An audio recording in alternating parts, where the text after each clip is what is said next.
Happy 2024, soon to be Year of the Wood Dragon.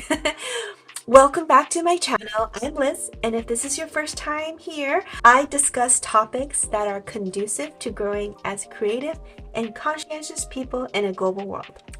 My first ever video I uploaded on my channel was about my intentions for 2023. I'll link the video here. The second part about setting any goal or intentions is accountability. If you don't have a system in place to measure your progress, how do you know if you achieved your goals or not? So let's see how I did for my 2023 intentions.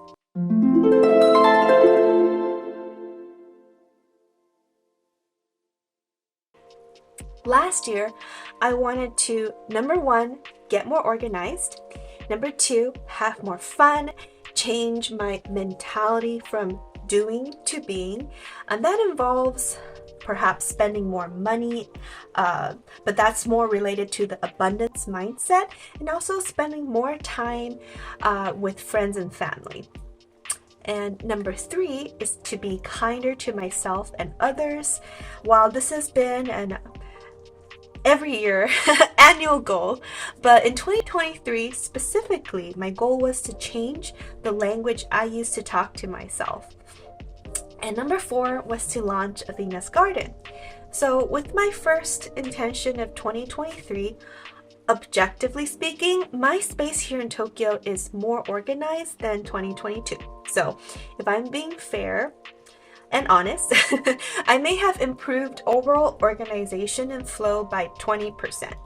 So it might not be the level or progress I was hoping for, but I will tell you that it did improve my mindset and overall flow. Also, we will be moving to Sapporo in 2024. So I will have to reorganize from top to bottom anyways. And because we are building our own home, we will have plenty of storage built in. And that's one of the main struggles that I have right now with our apartment is the lack of storage space. Since we're renting, we can't build any vertical storage units. So anyways, at the end of the day, I'm okay with how I did for goal number one. For my number two goal of having more fun, I think I've accomplished this one with flying colors. I say this because I have never spent so much resources, which includes money and time, with my friends and family and on unique experiences, or had this much fun in one fiscal calendar. Probably since my adulthood. I should mention that since I moved to Tokyo, I have more like a part-time job running my own business, my makeup and hair agency in Northern California at a half-time capacity.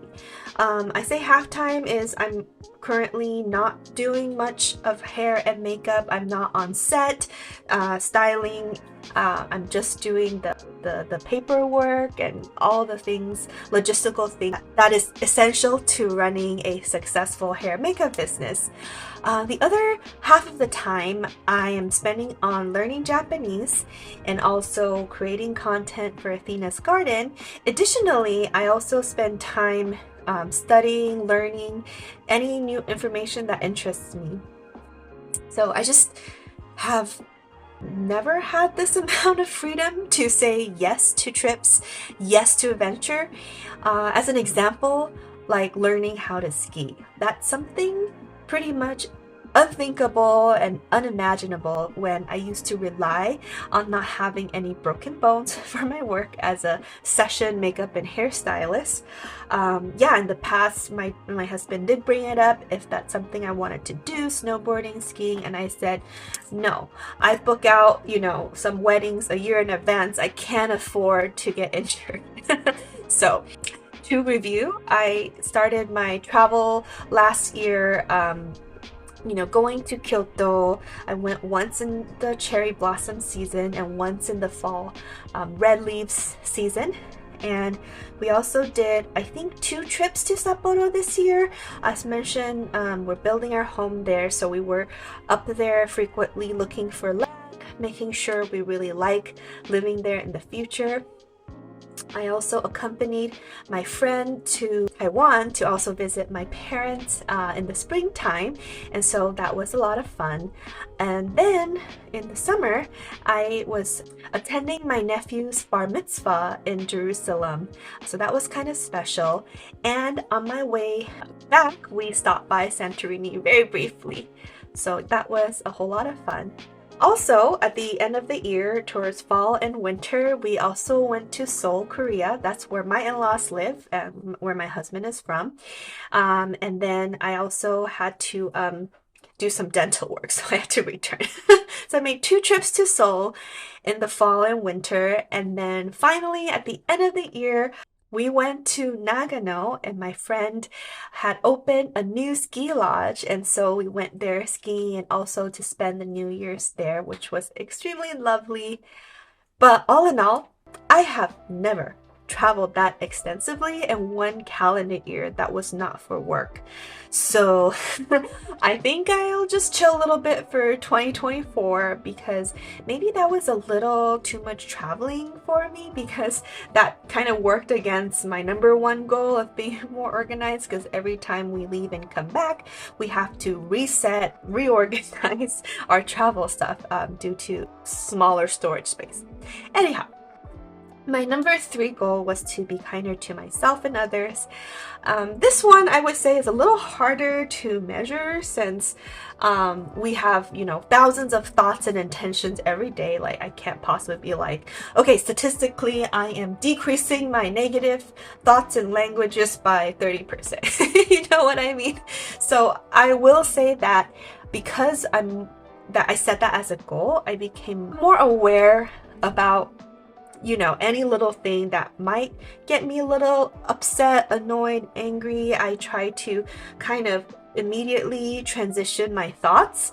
And so I'm much better at coming back to center and, being positive again in a good place. I hope that makes sense. One thing I will say that I still would like to work harder on the language relating to stress and anxiety. So I do catch myself sometimes, but I feel like overall, because I'm more mindful, I've been a little better overall about this aspect. So I did okay. So number 4, finally, launching Athena's Garden. So I uploaded the video, my first video in February with my intentions. And then in March 3rd of last year, I finally finished my website and started uploading more content. So that was very exciting for me because I've been talking about doing it for 2 years. Yeah, I successfully did that. So yeah, check that one off my list. The next thing I do want to talk about is to do an update about the mask wearing in Japan video that I uploaded in March 8th. And at that time, it was right before the official date of, Japan removing the recommendation to wear a mask.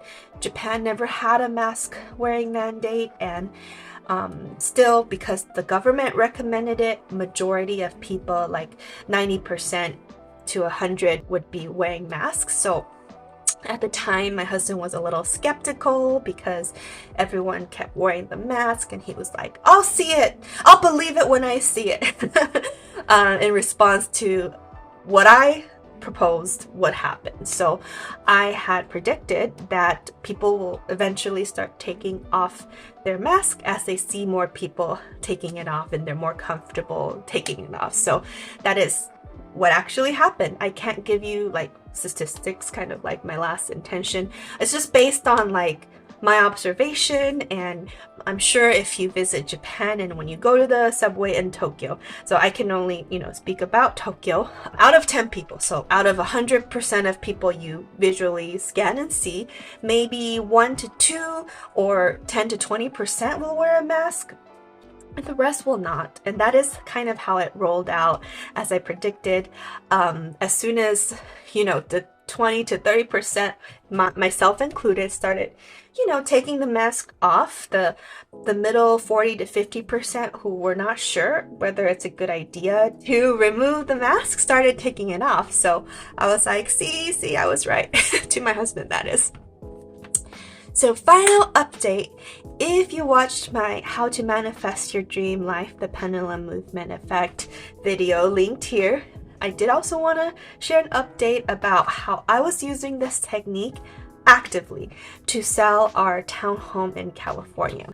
So I uploaded that video in September 20th of 2023, and a month later our property was listed and the transaction was completed middle of November. So yay! Initially we were hoping for a slightly higher number, but in the end I trusted my guides and also my realtor, of course, and we were able to get the best possible price for our property. I was extremely relieved because when we were completing the transaction, there was another property in the same town as ours, maybe a slightly less prime location compared to our place, but about the same size, and they had to lower their price by $100,000. I was like, ooh, that's not a little bit of a discount. That's a big drop. So yeah, they were listed around the same time, but as my realtor told me, the market can fluctuate week by week, based on, the comps in the area, which is actually what was sold. So it's not, you can list that your property at any price.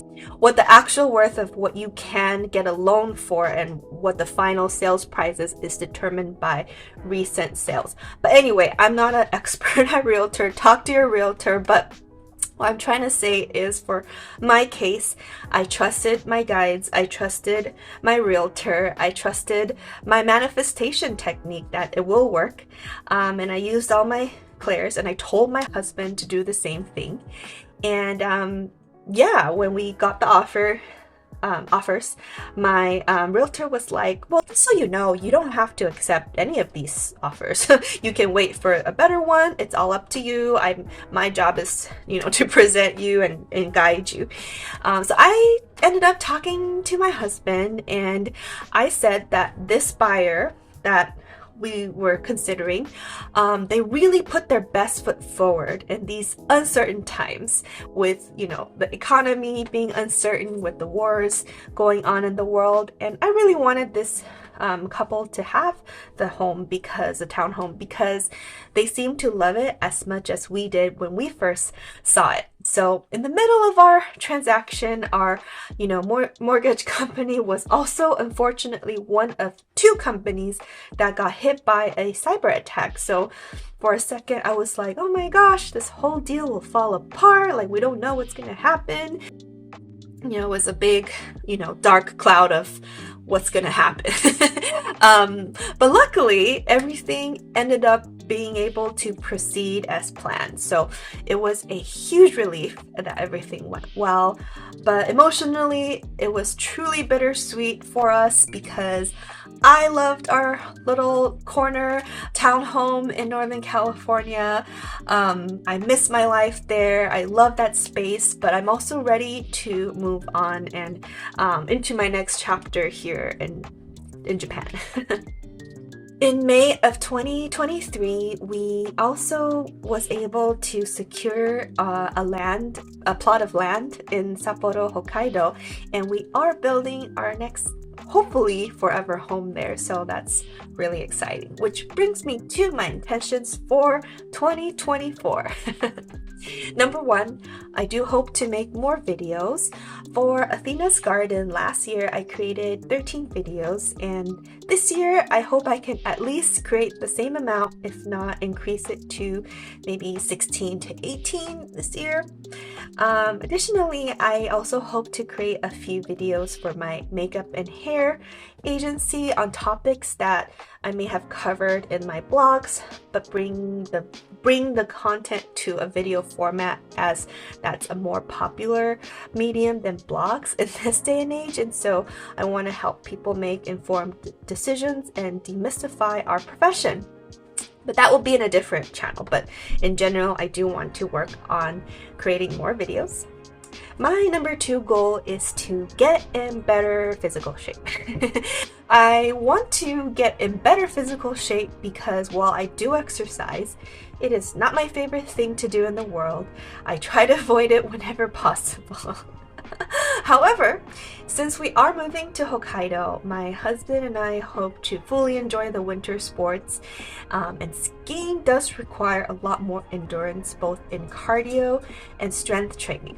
It's honestly the hardest thing I've ever tried to learn in this past decade.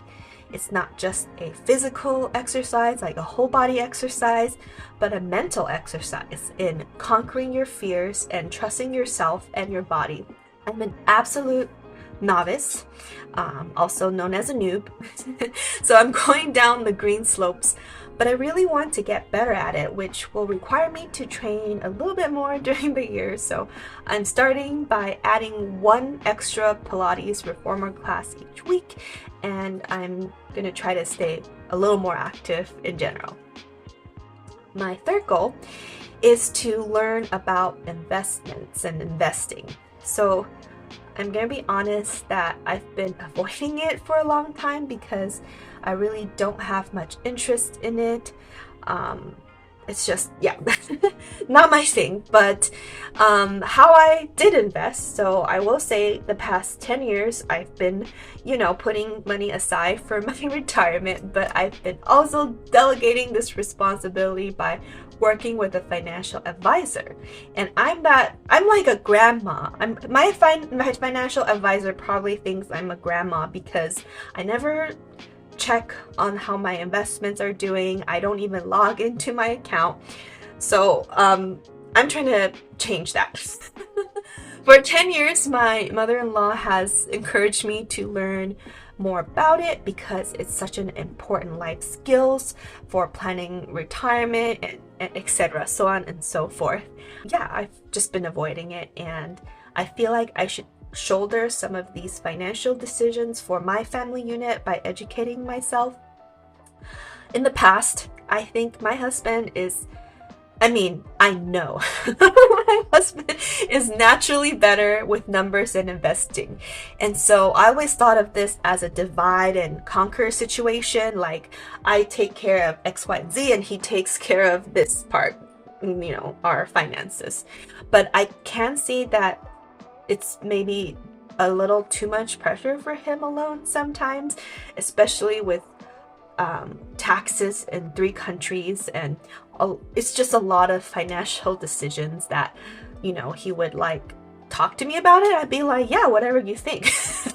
So I want to step up a little bit on that front to at least help out in the decision-making process with a little more, educated, informed decision-making. And it doesn't mean that I'm suddenly going to be, raking it in big cash and big yields or anything, because I'm a conservative and risk-aversive person when it comes to my personal finances. But anyways, in a nutshell, this is why I'm starting, and that's my goal.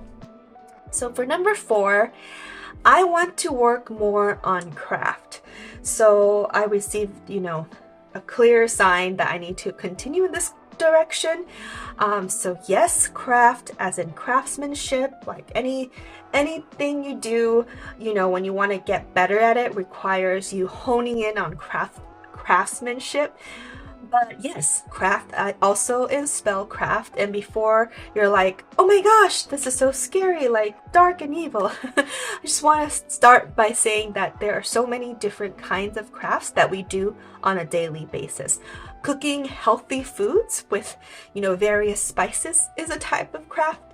Using essential oils, perfume, body care is a type of craft to help balance your senses. Even if you use lavender to help you sleep, that's a type of craft. And, manifestation practices, setting goals, intentions, and wishes and prayers and whatnot, that's also a type of craft. Choosing your words carefully, like diction, and converting your thoughts, intentions, and the words that you say into you know, bringing it out in the universe, into reality, you know, setting goals and mindset. That's also a type of craft. So towards the end of fall, I started studying and practicing crafts again, and you know, kind of working those muscles to open up the channels. And I've been studying a bit in the fall, including this wonderful book here, and I'm hoping to work more on my craft in 2024, including sigils, dragon sigils, and writing. So that's my goal.